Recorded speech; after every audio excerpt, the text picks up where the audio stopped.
dahil sa matinding kaguluhan na nangyari sa ginintuang lupa ay nasa kritikal na kalagayan itong ama nga nito ni Gabo.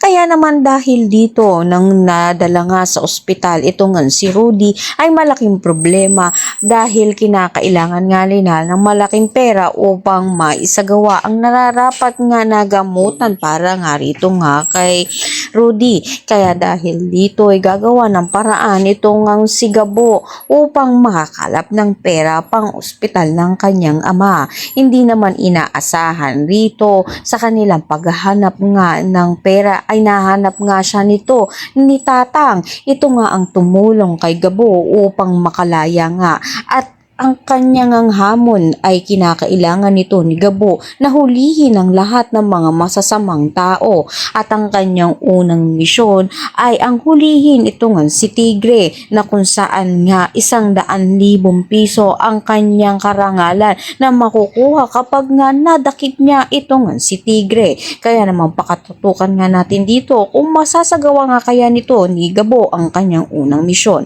Ang lahat na yan abangan natin. Maraming salamat sa iyong panood.